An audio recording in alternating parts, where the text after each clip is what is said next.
Supreme court ने दिल्ली में Ayushman Bharat health infrastructure mission लागू करने को लेकर जारी दिल्ली हाई कोर्ट के आदेश पर रोक लगा दी है और इस आदेश के खिलाफ दिल्ली सरकार की याचिका पर सुप्रीम कोर्ट ने केंद्र सरकार को नोटिस जारी किया है। 24 दिसंबर को दिल्ली हाई कोर्ट ने दिल्ली सरकार को केंद्रीय स्वास्थ्य और परिवार कल्याण मंत्रालय के साथ एमओयू पर हस्ताक्षर करने को कहा था। इस आदेश को दिल्ली सरकार ने सुप्रीम कोर्ट में चुनौती दी थी।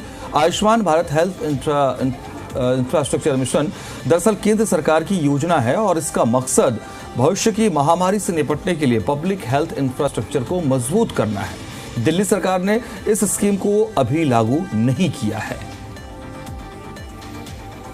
ये अपने आप में बहुत बड़ी खबर है। इसको लेकर के जिस तरीके से बीजेपी और आम आदमी पार्टी की सरकार दिल्ली में रस्साकशी की स्थिति बनी हुई है, इस बीच आयुष्मान भारत पर सुप्रीम कोर्ट की तरफ से रोक, इस पर और डिटेल देंगे जी मीडिया संवाददाता अरविंद सिंह हमारे साथ जुड़ गए हैं। अरविंद, विस्तार से बताइए कोर्ट की टिप्पणी, क्या मामला, क्या असर?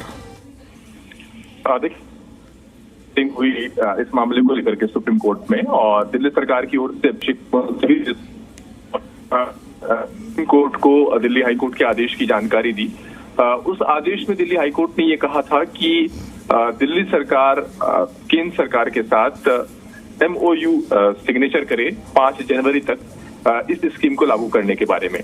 ये जो स्कीम है ये Ayushman Bharat health infrastructure mission है स्कीम का नाम। और आमतौर पर आयुष्मान को लेकर के जो जहन में आता है वो ये कि 5 लाख का इलाज मुफ्त वाली जो सेवा है, जो स्कीम है केंद्र सरकार की, उससे जोड़ा जाता है। उससे दिगर ये दूसरी केंद्र सरकार की योजना है जिसमें महामारी के दौरान किस तरीके से अस्पतालों को विकसित किया जा सकता है उस पर जोर रहता है। दिल्ली सरकार ने इस स्कीम को भी लागू नहीं किया है और 24 दिसंबर को दिल्ली हाईकोर्ट ने एक आदेश दिया था जिसमें ये कहा गया था कि भले ही चुनाव आचार संहिता दिल्ली में लागू हो या ना हो, लेकिन दिल्ली सरकार 5 जनवरी तक केंद्र सरकार के साथ इस स्कीम को लागू करने को लेकर के एमयू जो है वो सिग्नेचर करेगी। तो इस आदेश को दिल्ली सरकार ने दिल्ली हाईकोर्ट में चैलेंज किया था।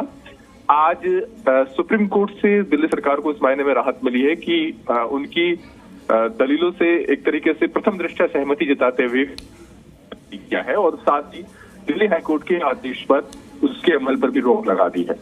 अब कोर्ट ने जो नोटिस को